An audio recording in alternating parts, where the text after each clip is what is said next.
Hai, selamat siang.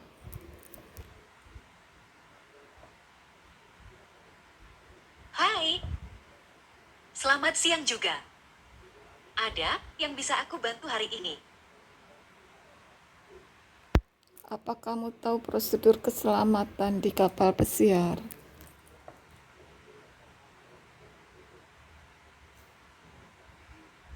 Tentu,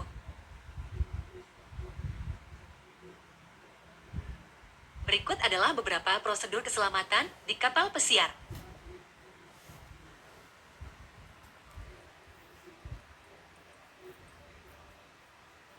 Satu, perhatikan dan pelajari petunjuk alam atau prosedur menyelamatkan diri yang dipasang di kabin. Dua, perhatikan dan pelajari tanda-tanda petunjuk rute menyelamatkan diri yang ada di sepanjang koridor dan tangga. Tiga, pelajari dan coba susui rute evakuasi yang telah ditentukan. Empat, ikuti drill keselamatan yang diadakan di awal perjalanan kapal.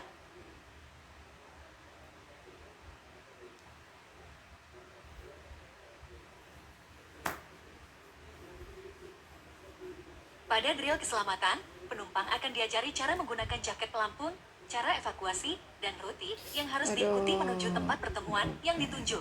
5. Patuhi petunjuk dan instruksi dari kru kapal saat terjadi keadaan darurat. 6. Kenali lokasi dan cara menggunakan peralatan keselamatan seperti pelampung penyelamatan.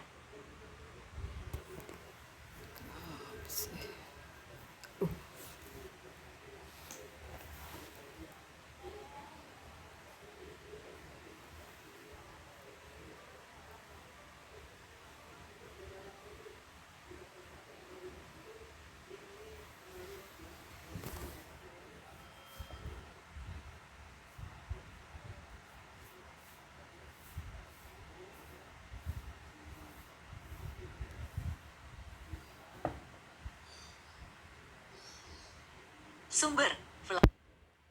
bagaimana jika terjadi bencana di kapal pesiar?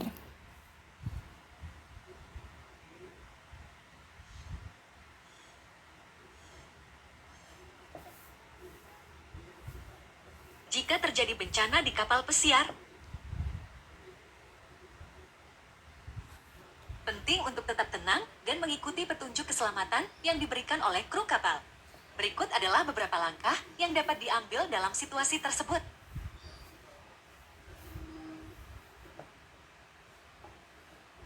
1. Cari tahu informasi terbaru. Dengarkan dengan saksama pengumuman atau instruksi dari kru kapal melalui pengeras suara atau peralatan komunikasi lainnya.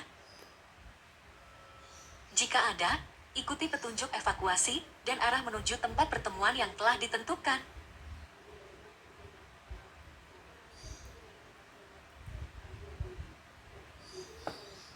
2. Kenakan jaket pelampung. Jika terjadi keadaan darurat di laut, kenakan jaket pelampung dengan benar dan pastikan semua ikatan dan pengaitnya terkunci dengan aman.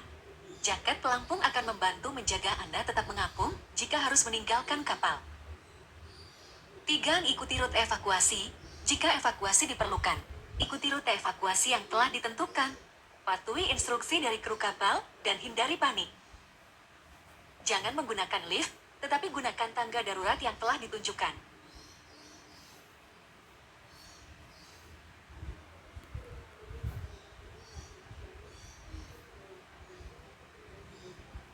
4. Cari tempat perlindungan.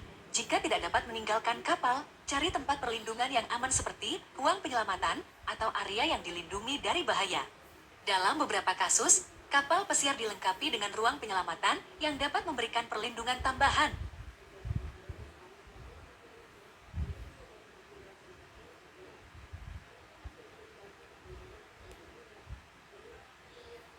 5. Hubungi kru kapal, jika memungkinkan.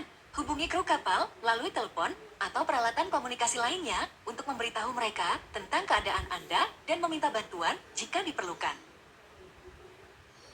Ingatlah bahwa prosedur keselamatan dan tindakan yang harus diambil dapat bervariasi tergantung pada jenis bencana yang terjadi dan kebijakan masing-masing kapal pesiar.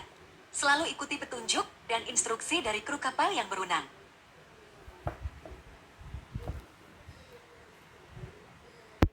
Kapan skoci kapal pesiar akan diturunkan?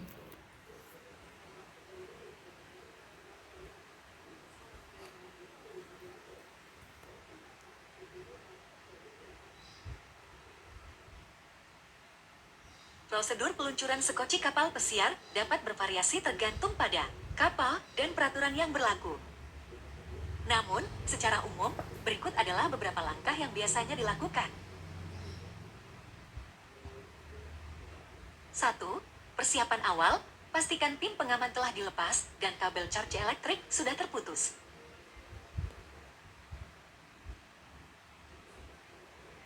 2. Tempatkan peralatan darurat, letakkan peralatan seperti EPERB Emergency Position Indicating Radio Beacon dan SRT Search and Rescue Transponder di dalam sekoci.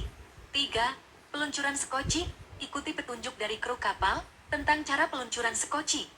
Ini mungkin melibatkan melepaskan ikatan atau pengamanan sekoci dan menggunakan sistem peluncuran yang ada di kapal. 4. Evakuasi ke sekoci. Setelah sekoci diluncurkan, ikuti petunjuk dari kru kapal untuk memasuki sekoci dengan hati-hati dan aman. Pastikan semua penumpang mengenakan jaket pelampung dengan benar. 5. Mengikuti rute evakuasi. Ikuti rute evakuasi yang telah ditentukan, baik menuju kapal penolong atau ke laut tergantung pada situasi.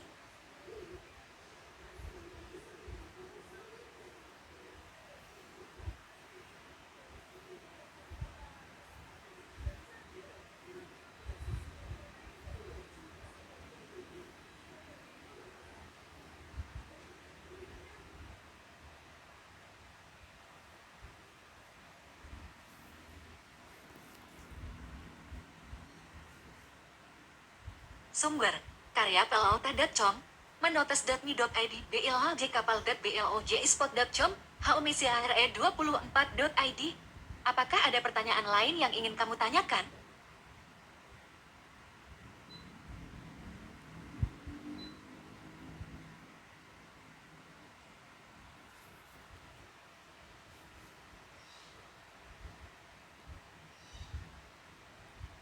Perbedaan antara EPERB Emergency Position Indicating Radio Beacon dan SRT Search and Rescue Transponder adalah sebagai berikut.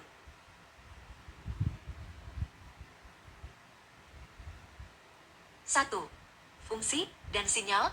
KPI Trubi memancarkan sinyal radio ke satelit, sedangkan SRT memancarkan sinyal radar. EPRB digunakan untuk memberikan sinyal darurat dan lokasi kecelakaan kepada pihak penyelamat menggunakan sistem satelit. SART digunakan untuk menangkap dan memberikan sinyal ke kapal lain di sekitar dan memberikan arahan dalam upaya penyelamatan. 2. Aktivasi. EPERB dapat diaktifkan secara manual atau otomatis tergantung pada modelnya. Sementara itu, SART hanya dapat diaktifkan secara otomatis ketika terkena air atau terhubung dengan air.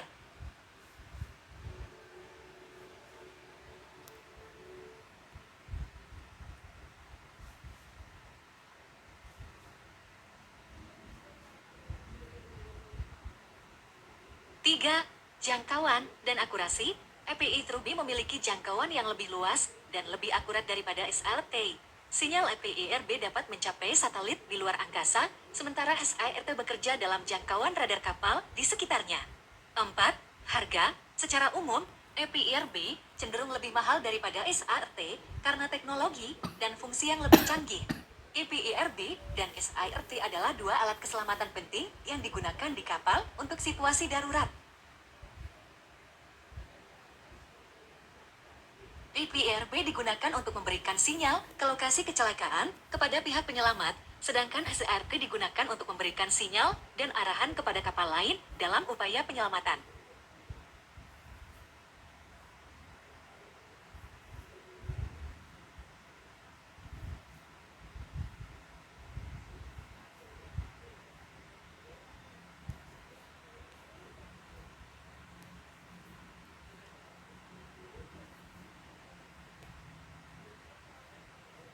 Sumber, distributor alat kapal Job, Flasco Indonesia, kapal dan logistik Job, Kamus Pelaut.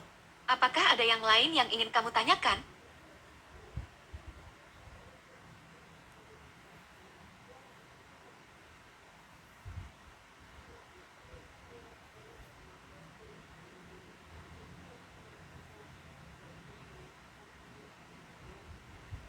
Durasi atau lama sinyal dari EPIRB.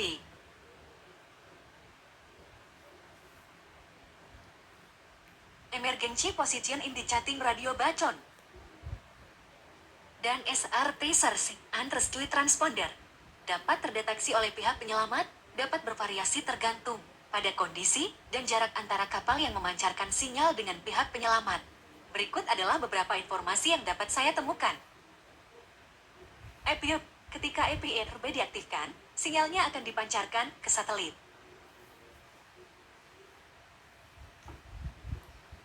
Sinyal ini akan diolah dan menghasilkan informasi data dan posisi lintang bujur kapal yang memancarkan. Informasi ini digunakan sebagai titik awal pencarian dan penyelamatan search and rescue SAR.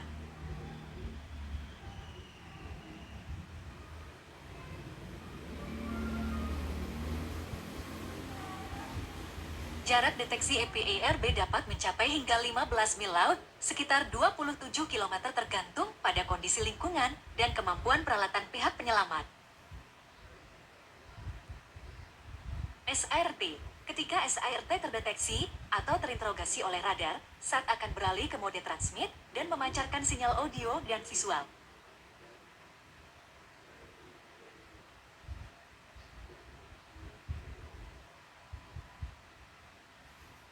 Sinyal ini akan muncul pada radar sebagai serangkaian titik-titik yang menunjukkan lokasi SART.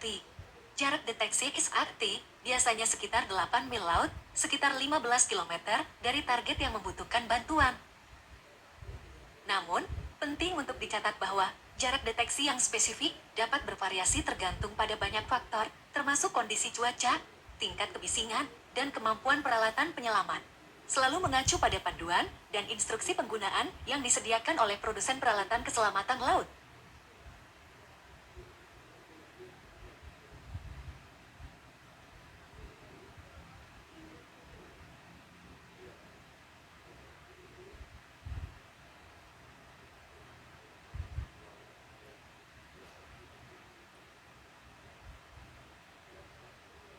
Sumber, Kamus Pelaut, karya pelaut Tom Indamek. Apakah ada yang lain yang ingin kamu tanyakan?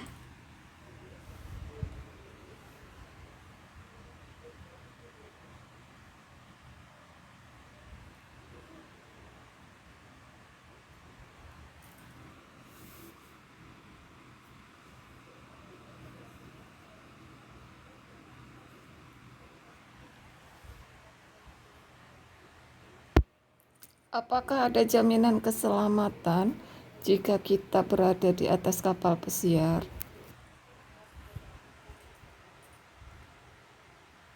Hai,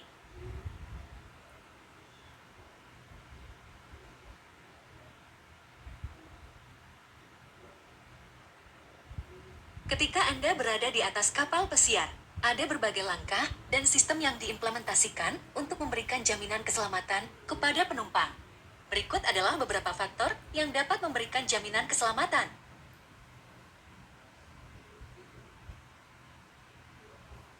Satu, peraturan keselamatan maritim. Kapal pesiar diatur oleh peraturan keselamatan maritim yang ketat.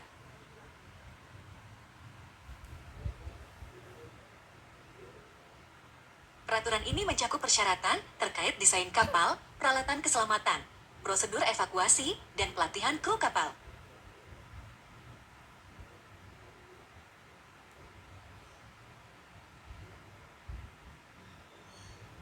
Dua, peralatan keselamatan.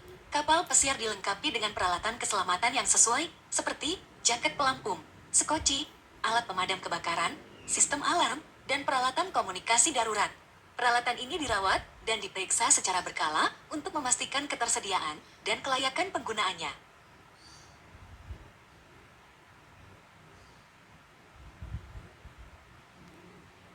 Tiga, drill keselamatan. Sebelum kapal pesiar berangkat, drill keselamatan diadakan untuk mengajarkan penumpang tentang prosedur evakuasi, penggunaan peralatan keselamatan, dan rute evakuasi.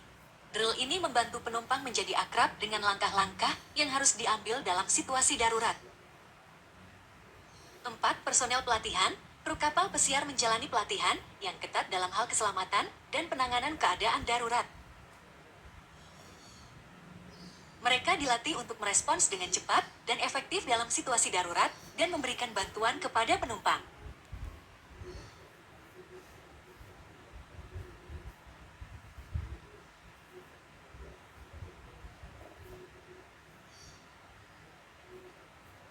Lima, sistem monitoring dan keamanan. Kapal pesiar dilengkapi dengan sistem monitoring dan keamanan yang canggih, termasuk sistem pemantauan cuaca, sistem pemantauan kebakaran, dan sistem keamanan untuk mencegah akses yang tidak sah ke area terbatas. Meskipun sebuah langkah ini diambil untuk memastikan keselamatan penumpang, penting bagi setiap penumpang untuk mematuhi petunjuk keselamatan, mengikuti drill keselamatan, dan memperhatikan informasi yang diberikan oleh kru kapal. Sumber, Cruise Critic. Apakah ada pertanyaan lain yang ingin kamu tanyakan?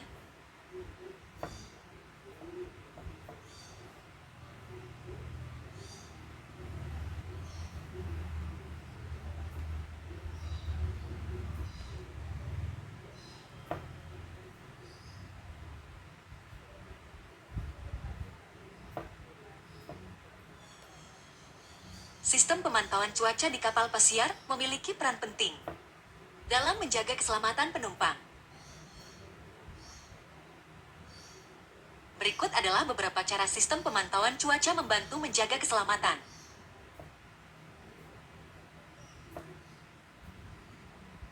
1. Pemantauan cuaca. Sistem pemantauan cuaca di kapal pesiar memantau kondisi cuaca secara terus-menerus.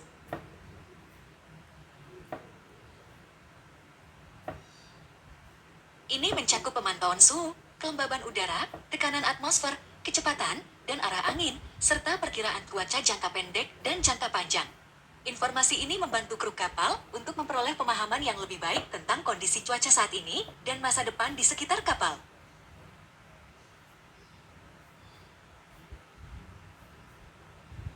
2. Deteksi badai dan cuaca ekstrem. Sistem pemantauan cuaca juga dapat mendeteksi adanya badai atau cuaca ekstrem di sekitar kapal.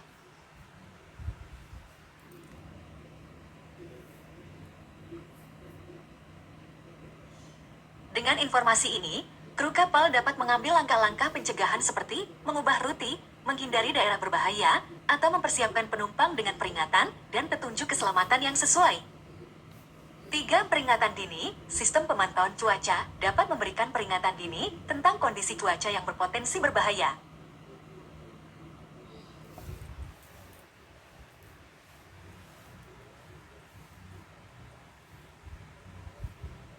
Ini memungkinkan kru kapal untuk mengambil tindakan yang diperlukan dengan cepat, seperti mengurangi kecepatan kapal, mempersiapkan peralatan keselamatan, atau memberikan informasi dan instruksi kepada penumpang.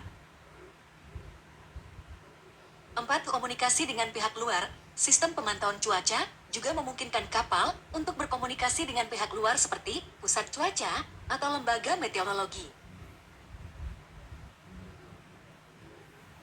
Ini memungkinkan pertukaran informasi yang lebih luas tentang kondisi cuaca dan memungkinkan kru kapal untuk mendapatkan pembaruan terkini tentang perubahan cuaca yang signifikan. Dengan adanya sistem pemantauan cuaca yang efektif, kapal pesiar dapat mengambil langkah-langkah pencegahan yang tepat untuk menjaga keselamatan penumpang.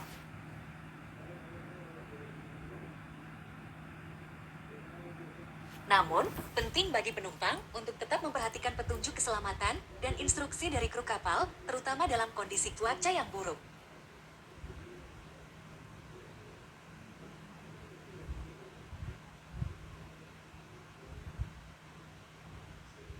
Sumber, Cruise Critic, Marine Insight. Apakah ada pertanyaan lain yang ingin kamu tanyakan?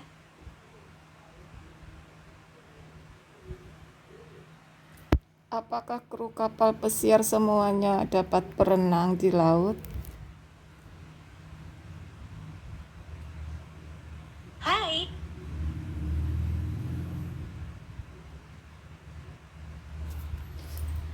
tidak semua kru kapal pesiar diharuskan atau mampu berenang di laut.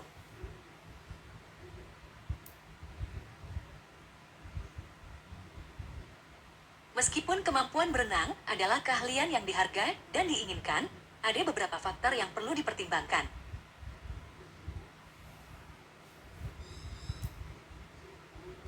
1. Peran dan tugas. Ada berbagai jenis pekerjaan di kapal pesiar, termasuk posisi di dek, catering, hiburan, kebersihan, dan administrasi. Tidak semua posisi memerlukan kemampuan berenang, karena tugas yang dilakukan mungkin tidak melibatkan kontak langsung dengan air atau risiko jatuh ke laut.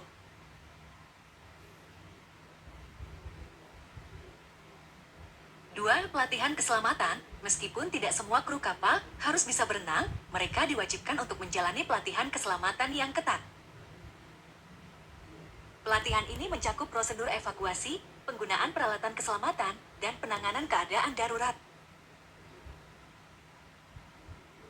Hal ini memastikan bahwa kru kapal memiliki pengetahuan dan keterampilan yang diperlukan untuk merespons situasi darurat dengan efektif.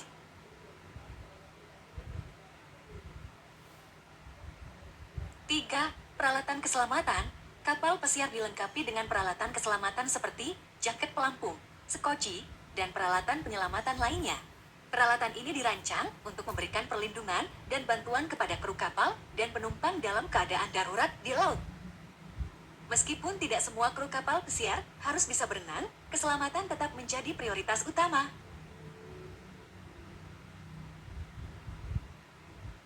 Kapal pesiar memiliki prosedur dan peralatan keselamatan yang ketat untuk melindungi semua orang di atas kapal, termasuk kru kapal.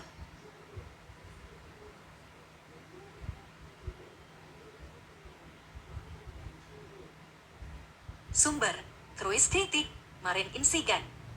Apakah ada pertanyaan lain yang ingin kamu tanyakan? Siapa pimpinan tertinggi di dalam kapal pesiar?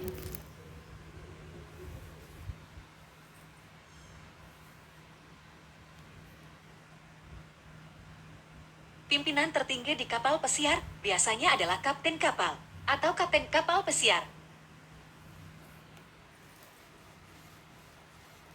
Kapten kapal adalah orang yang bertanggung jawab penuh atas operasi dan keselamatan kapal.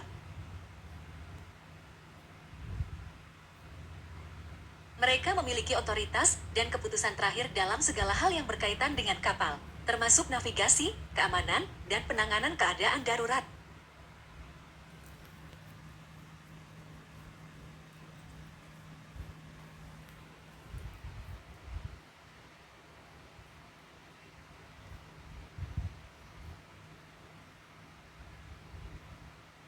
Selain kapten kapal, ada juga beberapa posisi penting lainnya di kapal pesiar seperti petugas keselamatan kapal, petugas operasi kapal, dan petugas kru kapal. Masing-masing posisi memiliki tanggung jawab khusus dalam menjaga keselamatan dan kenyamanan penumpang serta menjalankan operasi kapal dengan efisien. Sumber: Cruise Critic, Marine Insight. Apakah ada pertanyaan lain yang ingin kamu tanyakan?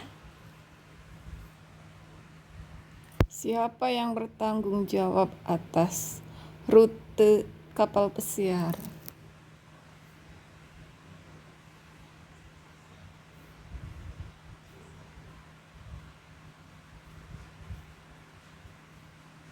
Rute kapal pesiar ditentukan oleh tim navigasi kapal, dengan kapten kapal sebagai orang yang bertanggung jawab akhir.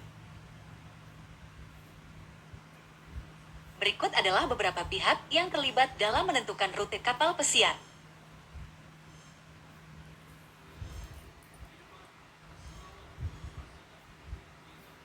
1. Tim navigasi.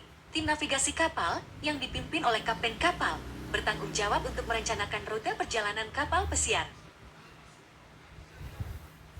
Mereka menggunakan informasi cuaca, peta laut, alat navigasi, dan perangkat bantu navigasi lainnya untuk menentukan rute yang aman dan efisien.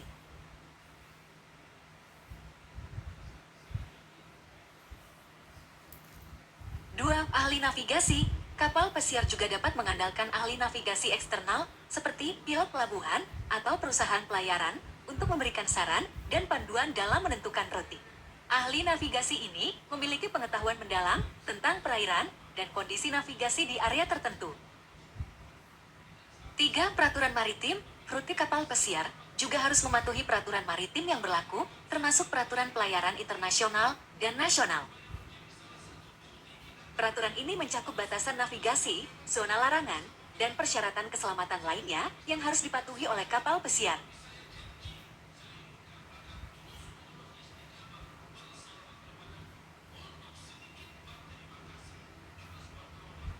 Empat faktor-faktor lainnya, selain itu, terdapat faktor-faktor lain yang dapat mempengaruhi pemilihan rute, seperti permintaan pasar, tujuan wisata, waktu perjalanan, dan keberlanjutan lingkungan.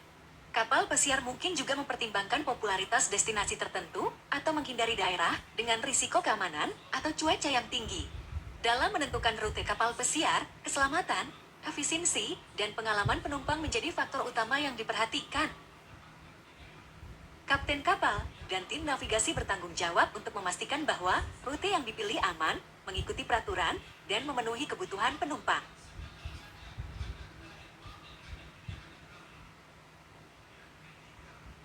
Sumber: Cruise Critic, Marine Insight. Apakah ada pertanyaan lain yang ingin kamu tanyakan?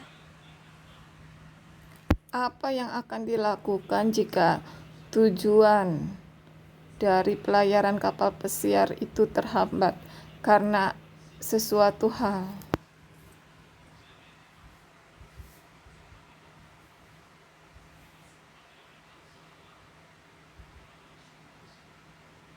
Jika tujuan pelayaran kapal pesiar terhambat karena sesuatu hal, kapal pesiar biasanya akan mengambil tindakan yang sesuai untuk mengatasi situasi tersebut. Berikut adalah beberapa langkah yang mungkin diambil. 1. Komunikasi dengan penumpang. Kapal pesiar akan memberikan informasi kepada penumpang tentang perubahan rencana perjalanan dan memberikan pembaruan terkait situasi yang terjadi. Ini dapat dilakukan melalui pengumuman di kapal, pemberitahuan tertulis, atau melalui sistem komunikasi lainnya yang tersedia di kapal. 2. Evaluasi alternatif. Kapal pesiar akan mencari alternatif lain untuk tujuan pelayaran yang terhambat. Ini dapat mencakup mencari pelabuhan pengganti atau mengubah rute perjalanan untuk menghindari masalah yang ada.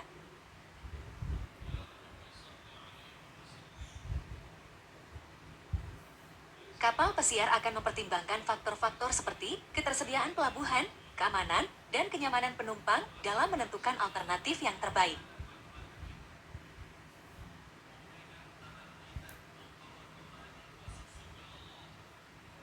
3. Penjadwalan ulang dan penggantian. Kapal pesiar dapat melakukan penjadwalan ulang untuk mengkompensasi waktu yang hilang atau mengganti tujuan yang terhambat dengan tujuan lain yang menarik. Hal ini dilakukan untuk memastikan bahwa penumpang tetap mendapatkan pengalaman yang memuaskan meskipun ada perubahan dalam rencana perjalanan.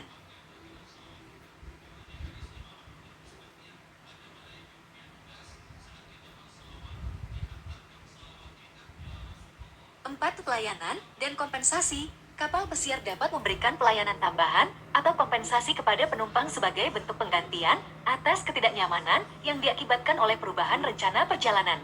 Ini dapat berupa diskon pada perjalanan berikutnya, kredit kapal, atau fasilitas dan layanan tambahan yang ditawarkan selama pelayaran. Penting untuk dicatat bahwa tindakan yang diambil oleh kapal pesiar dalam situasi seperti ini dapat bervariasi tergantung pada berbagai faktor, termasuk alasan hambatan dan kebijakan perusahaan kapal pesiar. Kapal pesiar akan berusaha untuk memberikan pengalaman yang terbaik kepada penumpang dan menjaga keamanan serta kenyamanan mereka. Sumber: pengalaman pribadi, Cruise Critic. Apakah ada pertanyaan lain yang ingin kamu tanyakan?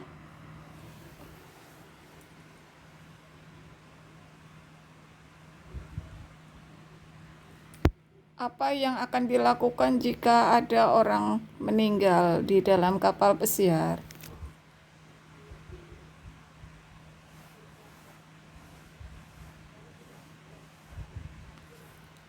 Jika ada orang yang meninggal di dalam kapal pesiar, berikut adalah langkah-langkah umum yang biasanya diambil.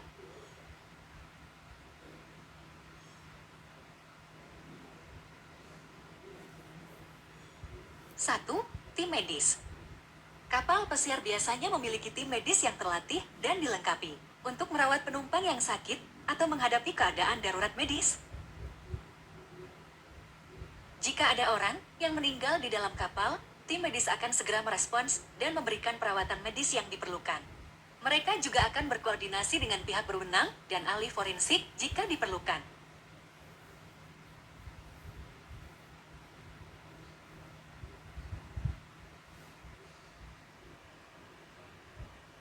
Dua, identifikasi dan pemberitahuan. Setelah kematian dikonfirmasi, langkah berikutnya adalah mengidentifikasi orang yang meninggal dan memberitahu keluarga atau pihak terkait. Kapal pesiar akan bekerja sama dengan otoritas terkait dan mengikuti prosedur yang ditetapkan untuk mengurus administrasi dan pemberitahuan yang diperlukan. 3. Pemulangan jenazah. Jika penumpang meninggal di tengah perjalanan, proses pemulangan jenazah akan diatur.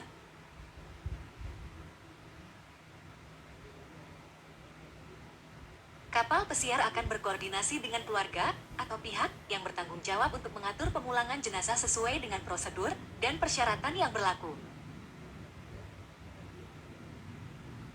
4. Dukungan psikologis. Kapal pesiar biasanya menyediakan dukungan psikologis kepada penumpang dan kru kapal yang terkena dampak kematian tersebut. Tim kesejahteraan atau konselor akan tersedia untuk memberikan dukungan emosional dan bantuan kepada mereka yang membutuhkannya. Penting untuk dicatat bahwa tindakan yang diambil dalam situasi ini dapat bervariasi tergantung pada kebijakan perusahaan kapal pesiar dan peraturan yang berlaku. Kapal pesiar akan berusaha untuk menghormati privasi keluarga yang terkena dampak dan menjalankan prosedur dengan sensitivitas dan kepatuhan terhadap peraturan yang berlaku. Sumber, pengalaman pribadi, Cruise Treaty. Apakah ada pertanyaan lain yang ingin kamu tanyakan? Bagaimana jika salah satu penumpang ingin turun sebelum perjalanan selesai?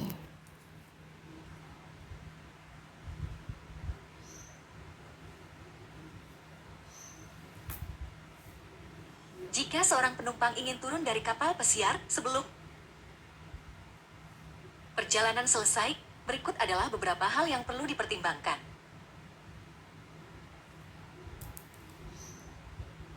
1. Kebijakan pembatalan. Kapal pesiar memiliki kebijakan pembatalan yang berlaku untuk penumpang yang ingin meninggalkan kapal lebih awal. Kebijakan ini mencakup batasan waktu pembatalan dan kemungkinan dikenakan biaya pembatalan.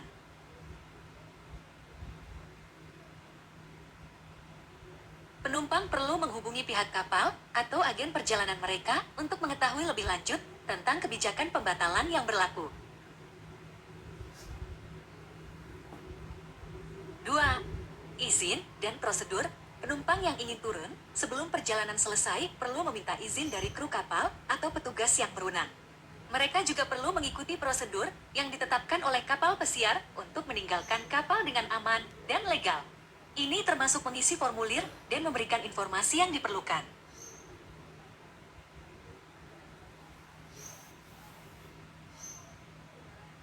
3. Transportasi dan akomodasi. Jika penumpang berhasil mendapatkan izin untuk turun lebih awal, mereka perlu mengatur transportasi dan akomodasi mereka sendiri setelah meninggalkan kapal. Kapal pesiar biasanya tidak bertanggung jawab atas biaya atau pengaturan transportasi dan akomodasi setelah penumpang meninggalkan kapal.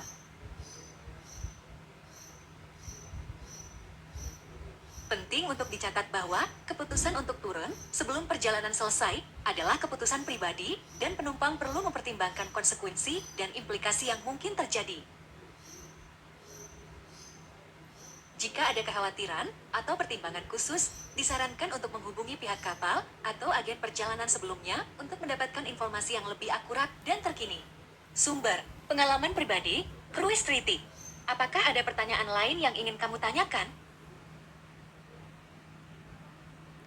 Adakah kru kapal pesiar yang meminta untuk berhenti bekerja sebelum kontrak habis?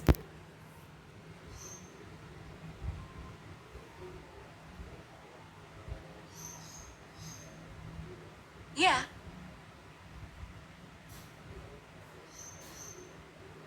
Ada beberapa kasus di mana seorang kru kapal pesiar meminta untuk berhenti bekerja sebelum kontrak mereka habis. Beberapa alasan yang mungkin menyebabkan kru kapal ingin berhenti bekerja sebelum kontrak selesai adalah: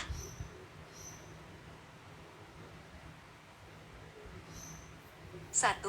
Alasan pribadi, kru kapal mungkin memiliki alasan pribadi seperti masalah kesehatan, kebutuhan mendesak keluarga, atau keinginan untuk mengubah karir atau gaya hidup.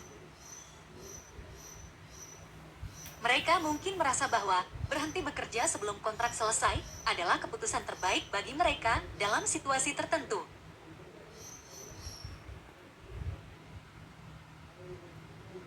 Dua, ketidaksesuaian dengan lingkungan kerja. Beberapa kru kapal mungkin mengalami ketidaksesuaian dengan lingkungan kerja atau hubungan dengan rekan kerja mereka. Hal ini dapat mempengaruhi keinginan mereka untuk melanjutkan bekerja di kapal pesiar dan memutuskan untuk berhenti lebih awal.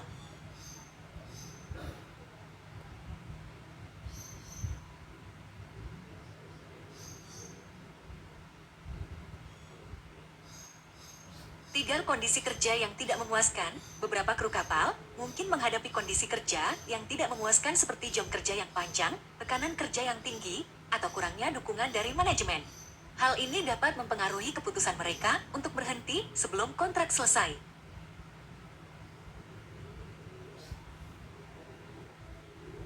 Penting untuk dicatat bahwa keputusan untuk berhenti bekerja sebelum kontrak selesai adalah keputusan pribadi dan dapat mempengaruhi konsekuensi kontrak dan hubungan kerja dengan perusahaan kapal pesiar. Kru kapal yang ingin berhenti sebelum kontrak selesai harus menghubungi manajemen kapal pesiar dan mengikuti prosedur yang ditetapkan. Sumber, pengalaman pribadi, cruise treaty. Apakah ada pertanyaan lain yang ingin kamu tanyakan?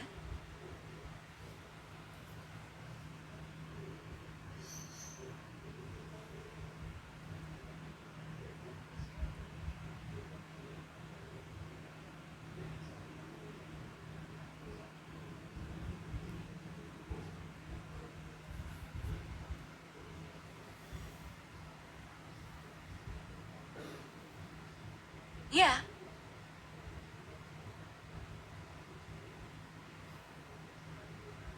ada beberapa konsekuensi yang mungkin timbul jika seorang kru kapal memutuskan untuk berhenti bekerja sebelum kontrak mereka habis. Konsekuensi ini dapat bervariasi tergantung pada kebijakan perusahaan kapal pesiar dan peraturan yang berlaku. Berikut adalah beberapa contoh konsekuensi yang mungkin terjadi.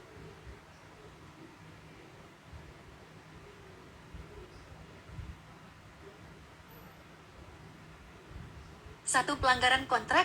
Jika seorang kru kapal berhenti bekerja sebelum kontrak mereka habis, mereka dapat melanggar kontrak kerja yang telah mereka sepakati dengan perusahaan kapal pesiar. Ini dapat mengakibatkan konsekuensi hukum atau sanksi seperti denda atau pembatalan sisa pembayaran atau tunjangan yang seharusnya mereka terima. Dua, kerugian keuangan. Berhenti bekerja sebelum kontrak selesai dapat berdampak pada situasi keuangan kru kapal.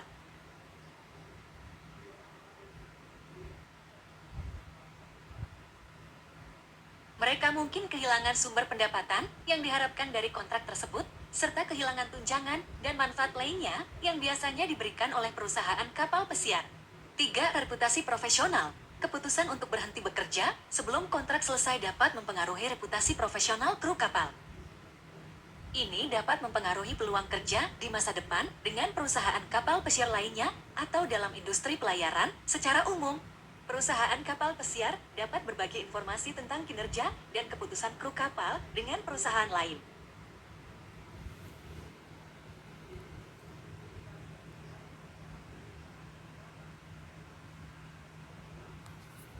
Empat, prosedur dan penggantian.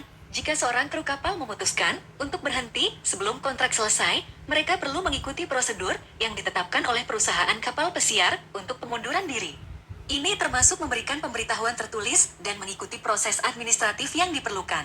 Mereka juga perlu mengatur transportasi dan akomodasi mereka sendiri setelah meninggalkan kapal. Penting bagi kru kapal yang ingin berhenti sebelum kontrak selesai untuk mempertimbangkan konsekuensi yang mungkin terjadi dan menghubungi manajemen kapal pesiar untuk mendapatkan informasi yang lebih akurat dan terkini. Sumber, pengalaman pribadi, cruise treaty. Apakah ada pertanyaan lain yang ingin kamu tanyakan?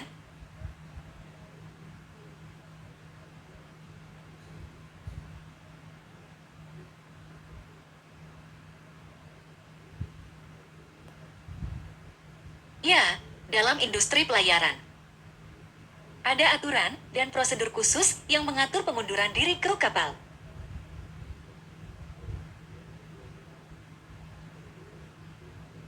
Aturan ini dapat bervariasi tergantung pada perusahaan kapal pesiar dan peraturan yang berlaku di negara tempat kapal beroperasi. Berikut adalah beberapa hal umum yang perlu dipertimbangkan dalam pengunduran diri kru kapal.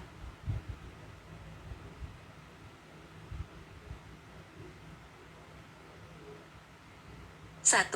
Pemberitahuan tertulis. Biasanya, seorang kru kapal diharuskan untuk memberikan pemberitahuan tertulis kepada manajemen kapal pesiar tentang niat mereka untuk mengundurkan diri. Pemberitahuan ini harus memenuhi persyaratan yang ditetapkan oleh perusahaan, seperti waktu pemberitahuan sebelumnya dan format yang harus digunakan. 2. Proses administratif. Setelah memberikan pemberitahuan tertulis, seorang kru kapal akan diarahkan untuk mengikuti proses administratif yang ditetapkan oleh perusahaan kapal pesiar. Ini mungkin melibatkan mengisi formulir pengunduran diri, mengembalikan peralatan kerja, dan melakukan prosedur lain yang ditentukan oleh perusahaan.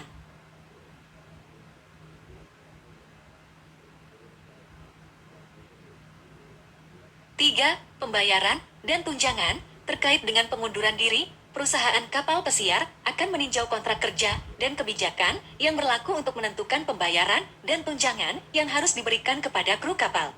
Hal ini dapat mencakup pembayaran gaji yang terhutang, tunjangan akhir kontrak, dan manfaat lainnya sesuai dengan peraturan dan kebijakan perusahaan.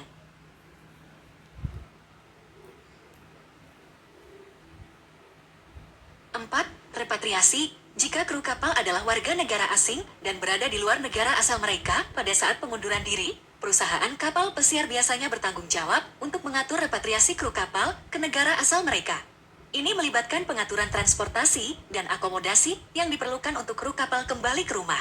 Penting untuk dicatat bahwa aturan dan prosedur pengunduran diri dapat berbeda antara perusahaan kapal pesiar dan juga dapat dipengaruhi oleh peraturan nasional dan internasional. Kru kapal yang ingin mengundurkan diri sebaiknya menghubungi manajemen kapal pesiar atau Departemen Sumber Daya Manusia untuk mendapatkan informasi yang lebih akurat dan terkini mengenai proses pengunduran diri. Sumber, pengalaman pribadi, Cruise Treaty. Apakah ada pertanyaan lain yang ingin kamu tanyakan?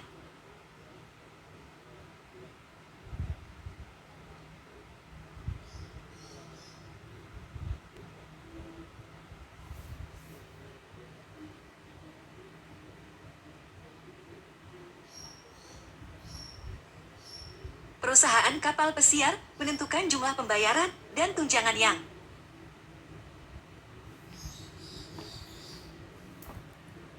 harus diberikan kepada kru kapal yang mengundurkan diri berdasarkan kontrak kerja dan kebijakan perusahaan yang berlaku. Beberapa faktor yang mungkin dipertimbangkan dalam menentukan jumlah tersebut adalah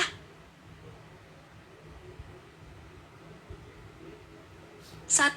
Kontrak kerja. Kontrak kerja kru kapal biasanya mencakup ketentuan mengenai pembayaran dan tunjangan yang harus diberikan dalam berbagai situasi, termasuk pengunduran diri.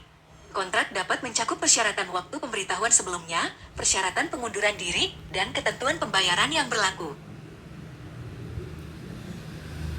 2.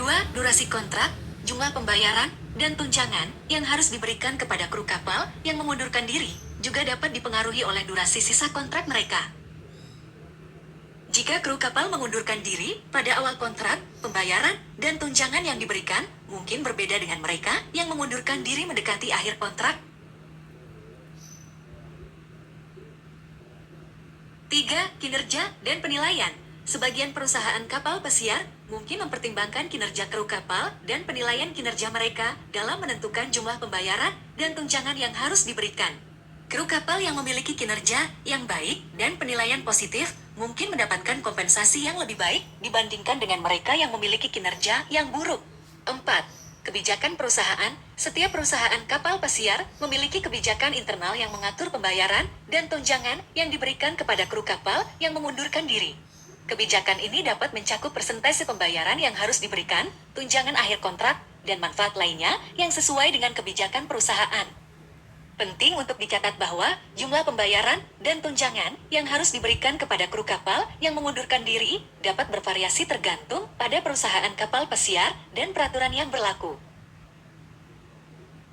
Kru kapal yang ingin mengundurkan diri sebaiknya menghubungi manajemen kapal pesiar atau Departemen Sumber Daya Manusia untuk mendapatkan informasi yang lebih akurat dan terkini mengenai kebijakan pembayaran dan tunjangan. Sumber, pengalaman pribadi, Cruise Treaty. Apakah ada pertanyaan lain yang ingin kamu tanyakan? Apakah kru kapal pesiar yang sudah pernah mengundurkan diri tidak bisa bekerja lagi pada kontrak berikutnya?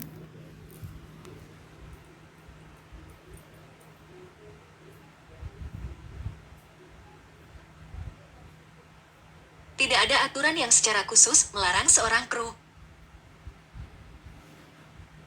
kapal yang pernah mengundurkan diri untuk bekerja lagi pada kontrak berikutnya.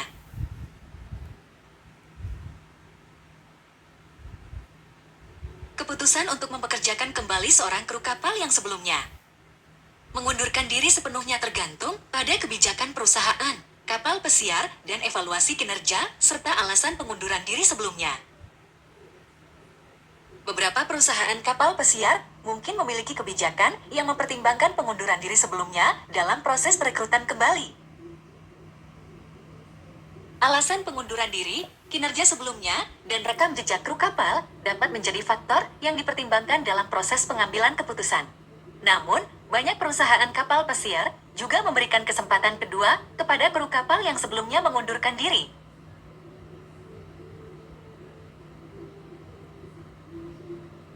Jika seorang kru kapal menunjukkan komitmen, kinerja yang baik, dan alasan yang dapat dipahami untuk pengunduran diri sebelumnya, mereka masih memiliki peluang untuk dipekerjakan kembali pada kontrak berikutnya. Penting untuk dicatat bahwa keputusan untuk mempekerjakan kembali seorang kru kapal yang sebelumnya mengundurkan diri sepenuhnya tergantung pada kebijakan perusahaan dan keputusan manajemen. Setiap perusahaan kapal pesiar dapat memiliki pendekatan yang berbeda dalam hal ini. Sumber, pengalaman pribadi, Cruise Treaty. Apakah ada pertanyaan lain yang ingin kamu tanyakan?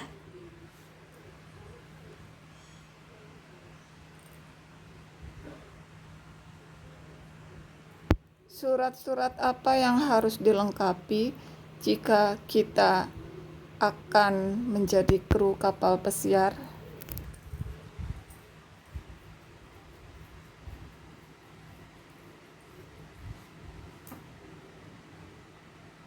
Untuk menjadi kru kapal pesiar, ada beberapa surat-surat yang biasanya harus dilengkapi.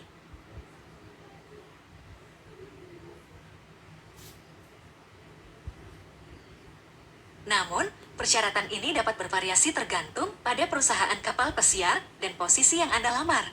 Berikut adalah beberapa surat-surat umum yang mungkin harus dilengkapi.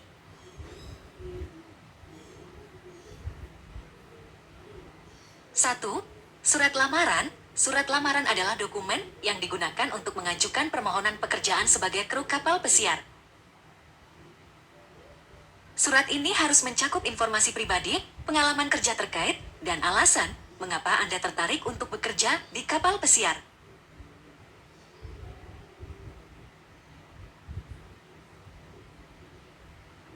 2. Curriculum vitae CV, CV, atau daftar riwayat hidup adalah ringkasan yang mencakup informasi tentang pendidikan, pengalaman kerja, keterampilan, dan prestasi yang relevan dengan posisi yang Anda lamar. CV harus disusun dengan rapi dan mencakup informasi yang relevan dengan pekerjaan di kapal pesiar. 3. Fotokopi dokumen identitas. Anda perlu melampirkan fotokopi dokumen identitas yang sah, seperti paspor, kartu identitas, atau dokumen resmi lainnya. Hal ini diperlukan untuk verifikasi identitas dan keperluan administrasi.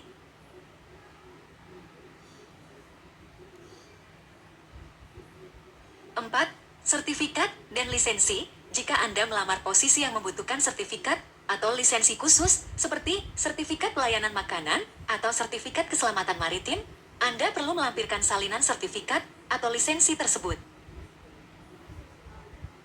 5. Sertifikat pendidikan dan pelatihan. Jika Anda memiliki sertifikat pendidikan atau pelatihan yang relevan dengan posisi yang Anda lamar, seperti sertifikat pelayanan pelanggan atau sertifikat keahlian teknis, Anda perlu melampirkannya sebagai bukti kualifikasi Anda. 6. Surat rekomendasi. Surat rekomendasi dari mantan atasan atau kolega dapat memberikan rekomendasi positif tentang kualitas dan kinerja kerja Anda. Surat rekomendasi ini dapat meningkatkan peluang Anda untuk diterima sebagai kru kapal pesiar. Pastikan untuk memeriksa persyaratan yang ditetapkan oleh perusahaan kapal pesiar yang Anda lamar, karena persyaratan dapat bervariasi. Selain surat-surat di atas, perusahaan kapal pesiar juga dapat meminta dokumen tambahan sesuai dengan kebutuhan mereka. Sumber, pengalaman pribadi, cruise treaty. Apakah ada pertanyaan lain yang ingin kamu tanyakan?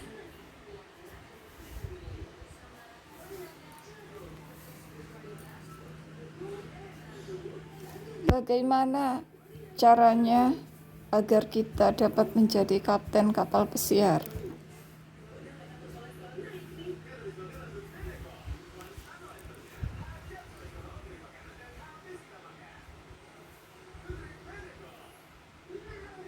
Untuk menjadi kapten kapal pesiar, dibutuhkan kombinasi pendidikan, pengalaman, dan sertifikasi yang relevan.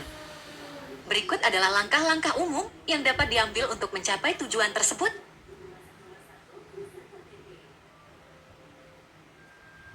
1. Pendidikan maritim. Salah satu langkah pertama adalah memperoleh pendidikan maritim yang relevan.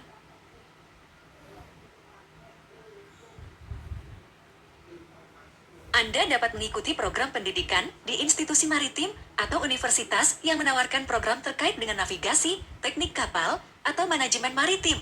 Program ini dapat memberikan pengetahuan dasar tentang operasi kapal dan persyaratan hukum yang terkait.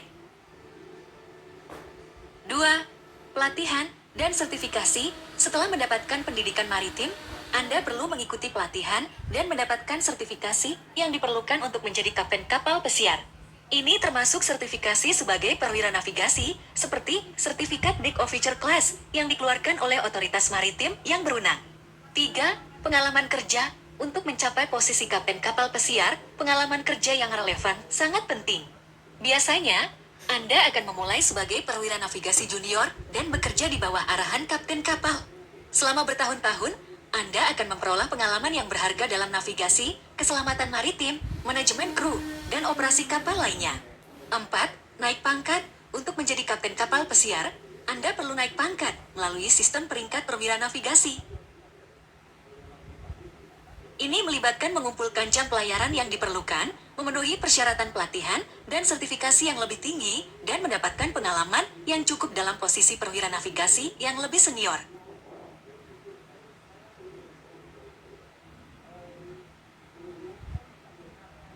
5. Kualifikasi tambahan. Selain sertifikasi dan pengalaman kerja, memiliki kualifikasi tambahan seperti pengetahuan bahasa asing yang baik, keterampilan kepemimpinan, dan kemampuan komunikasi yang baik dapat memberikan keunggulan tambahan dalam mencapai posisi kapten kapal pesiar. Penting untuk dicatat bahwa proses untuk menjadi kapten kapal pesiar dapat memakan waktu bertahun-tahun dan persaingan mungkin ketat. Setiap negara dan perusahaan kapal pesiar dapat memiliki persyaratan dan proses yang sedikit berbeda. Disarankan untuk menghubungi otoritas maritim setempat dan perusahaan kapal pesiar yang Anda minati untuk mendapatkan informasi yang lebih spesifik dan terkini mengenai langkah-langkah yang harus Anda ambil. Sumber, pengalaman pribadi, cruise treaty. Apakah ada pertanyaan lain yang ingin kamu tanyakan?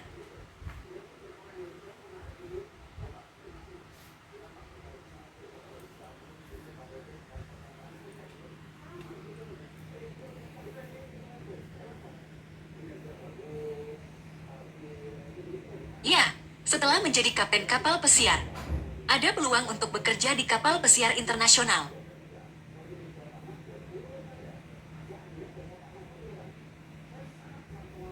Sebagai kapten kapal pesiar dengan pengalaman dan kualifikasi yang cukup, Anda memiliki peluang untuk bekerja di berbagai kapal pesiar di seluruh dunia. Kapal pesiar internasional biasanya mencari kapten yang berpengalaman untuk memimpin kapal mereka.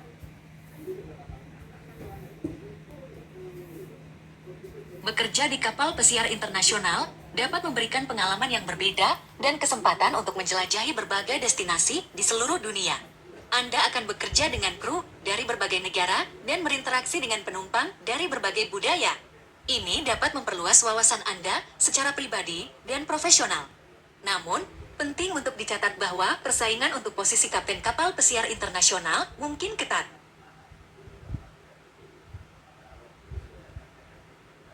Perusahaan kapal pesiar internasional biasanya memiliki persyaratan yang ketat dan mempertimbangkan pengalaman, sertifikasi, dan rekam jejak yang kuat dalam mengambil keputusan perekrutan.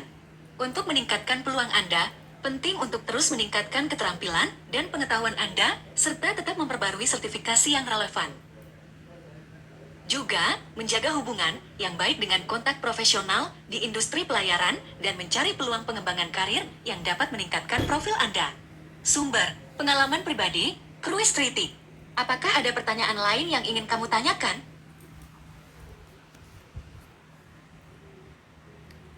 Jika kita adalah saudara dari seorang presiden, apakah kita bisa langsung menjadi kapten kapal pesiar?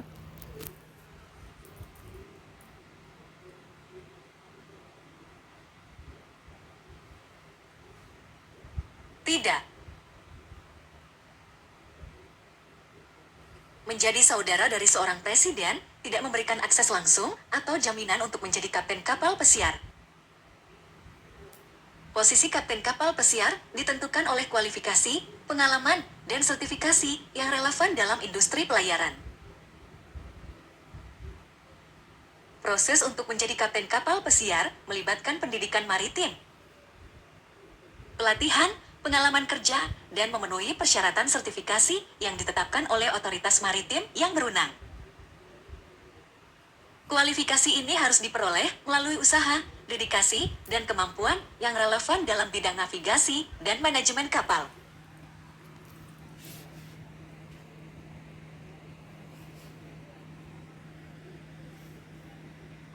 Meskipun memiliki hubungan keluarga dengan seorang presiden, mungkin memberikan akses ke peluang dan sumber daya yang lebih baik dalam beberapa hal, tetapi itu tidak secara langsung mempengaruhi kemampuan seseorang untuk menjadi kapten kapal pesiar.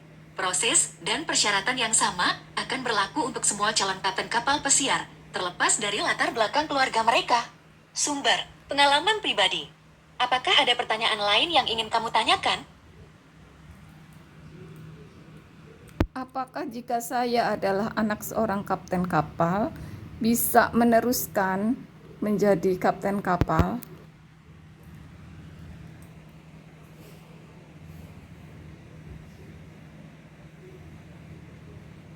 Ya, jika Anda adalah anak seorang kapten kapal. Anda memiliki peluang untuk meneruskan karir sebagai kapten kapal.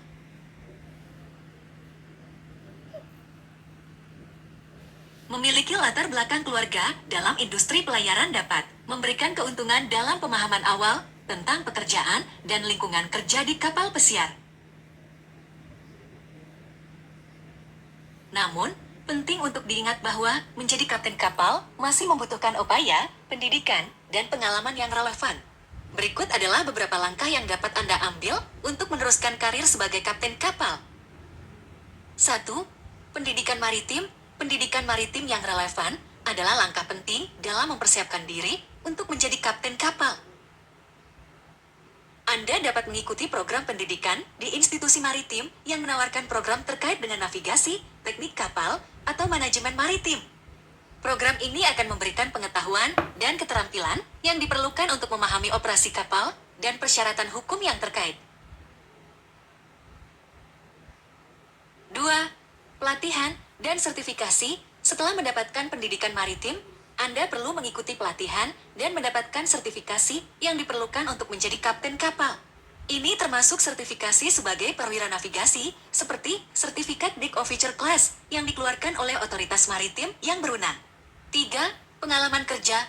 Pengalaman kerja yang relevan sangat penting dalam mempersiapkan diri untuk menjadi kapten kapal.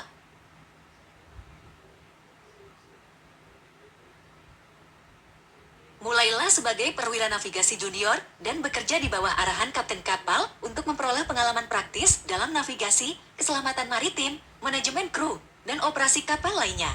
4. Naik pangkat. Untuk menjadi kapten kapal, Anda perlu naik pangkat melalui sistem peringkat perwira navigasi. Ini melibatkan mengumpulkan jam pelayaran yang diperlukan, memenuhi persyaratan pelatihan, dan sertifikasi yang lebih tinggi, dan mendapatkan pengalaman yang cukup dalam posisi perwira navigasi yang lebih senior. Dengan latar belakang keluarga sebagai kapten kapal, Anda mungkin memiliki akses ke sumber daya dan dukungan yang lebih baik dalam perjalanan Anda menuju posisi kapten kapal. Namun, tetaplah berkomitmen untuk belajar, berkembang, dan memperoleh pengalaman yang diperlukan untuk mencapai tujuan Anda. Sumber, pengalaman pribadi. Apakah ada pertanyaan lain yang ingin kamu tanyakan? Apakah jika saya memiliki beasiswa dari suatu negara untuk menjadi kru kapal pesiar, langsung diterima?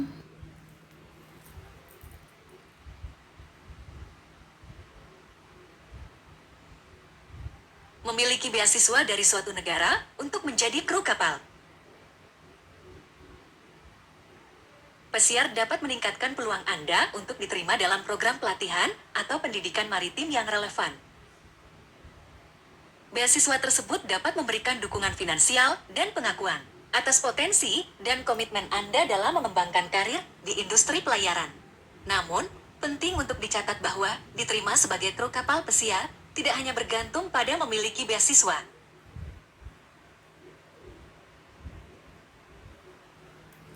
Masih ada proses seleksi yang ketat yang melibatkan penilaian terhadap kualifikasi, keterampilan, pengalaman, dan kemampuan calon kru kapal.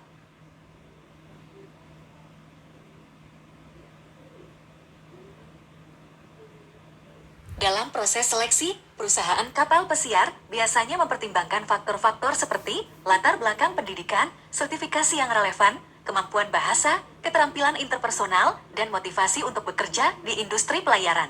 Selain itu, persaingan untuk posisi kru kapal pesiar dapat cukup ketat, terutama di kapal pesiar internasional yang populer.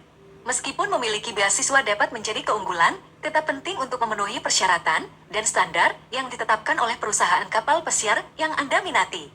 Pastikan untuk mempersiapkan diri dengan baik, memperoleh pendidikan dan pelatihan yang relevan, serta membangun pengalaman kerja yang dapat mendukung tujuan Anda menjadi kru kapal pesiar. Sumber, pengalaman pribadi. Apakah ada pertanyaan lain yang ingin kamu tanyakan?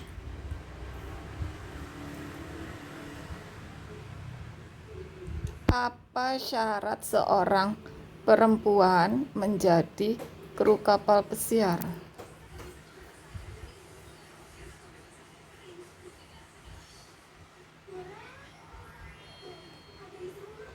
Syarat untuk seorang perempuan menjadi kru kapal pesiar umumnya serupa dengan syarat untuk laki-laki.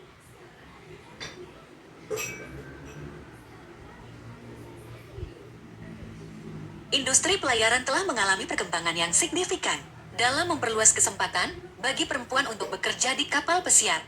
Berikut adalah beberapa syarat umum yang perlu dipenuhi.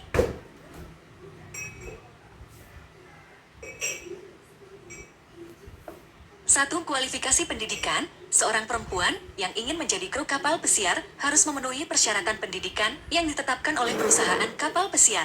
Ini dapat mencakup pendidikan maritim atau pendidikan terkait seperti pelayanan makanan, kecantikan, atau administrasi. Dua, keterampilan dan sertifikasi. Keterampilan dan sertifikasi yang relevan juga penting. Misalnya, jika Anda tertarik menjadi kru di Departemen Pelayanan Makanan, Anda mungkin perlu memiliki sertifikat pelayanan makanan atau pelatihan serupa. Jika Anda berminat dalam posisi perwira navigasi, Anda akan membutuhkan sertifikasi dan pelatihan navigasi yang sesuai.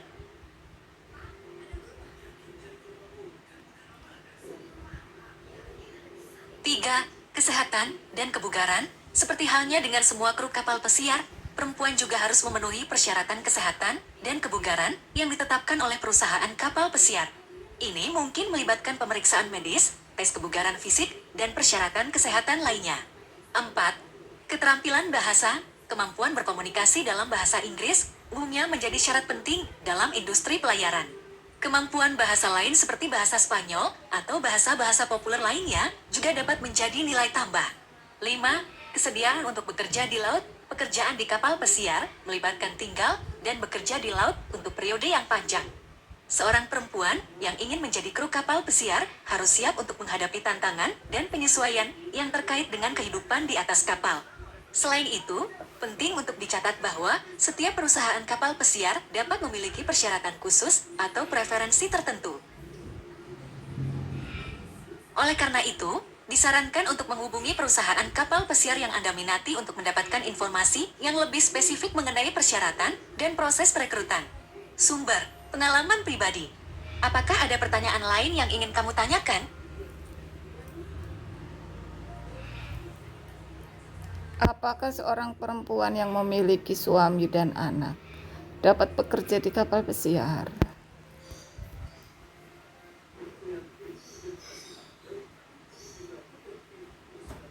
Ya, seorang perempuan yang memiliki suami dan anak dapat bekerja di kapal pesiar. Banyak perusahaan kapal pesiar menyambut kru yang memiliki keluarga, termasuk perempuan yang menjadi ibu dan istri. Namun, ada beberapa faktor yang perlu dipertimbangkan. 1. Kebijakan perusahaan. Setiap perusahaan kapal pesiar memiliki kebijakan yang berbeda terkait dengan kru yang memiliki keluarga.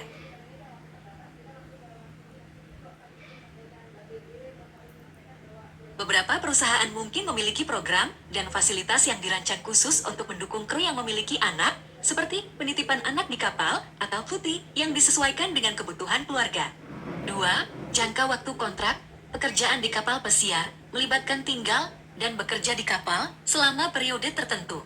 Kontrak kerja biasanya berlangsung selama beberapa bulan. Penting untuk mempertimbangkan ketersediaan dan dukungan yang ada untuk mengatur perawatan anak dan menjaga hubungan dengan keluarga selama periode tersebut. 3. Dukungan keluarga. Penting untuk memiliki dukungan dan pemahaman dari suami dan keluarga lainnya saat Anda bekerja di kapal pesiar. Komunikasi yang baik dan pemahaman tentang jadwal kerja yang tidak biasa dan kehadiran yang terbatas dapat membantu menjaga keseimbangan antara pekerjaan dan kehidupan keluarga. 4. Penyesuaian dengan kehidupan di kapal. Kehidupan di kapal pesiar memiliki tantangan tersendiri, terutama bagi kru yang memiliki keluarga. Penyesuaian dengan lingkungan kerja yang berbeda, jadwal yang tidak tetap, dan keterbatasan ruang pribadi dapat menjadi faktor yang perlu dipertimbangkan.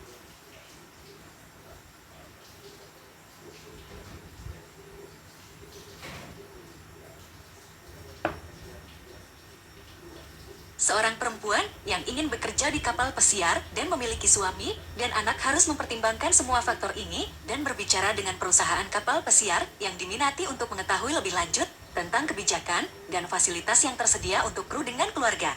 Sumber, pengalaman pribadi. Apakah ada pertanyaan lain yang ingin kamu tanyakan?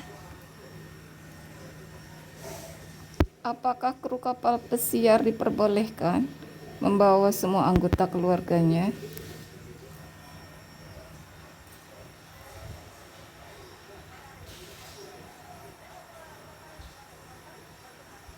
Biasanya,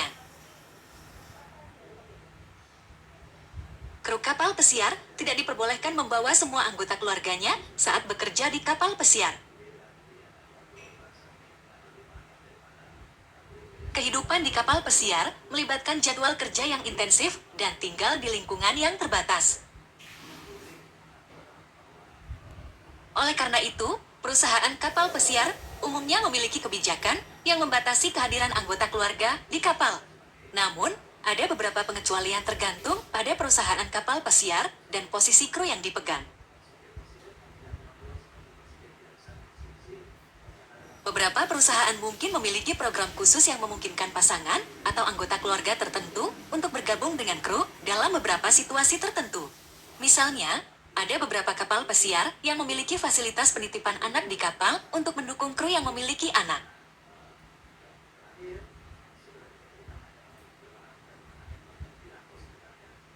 Jika Anda berencana untuk bekerja di kapal pesiar dan ingin membawa anggota keluarga, disarankan untuk menghubungi perusahaan kapal pesiar yang Anda minati secara langsung untuk mengetahui kebijakan mereka terkait kehadiran anggota keluarga di kapal. Perusahaan akan memberikan informasi yang lebih spesifik dan sesuai dengan situasi dan persyaratan mereka. Sumber, pengalaman pribadi. Apakah ada pertanyaan lain yang ingin kamu tanyakan?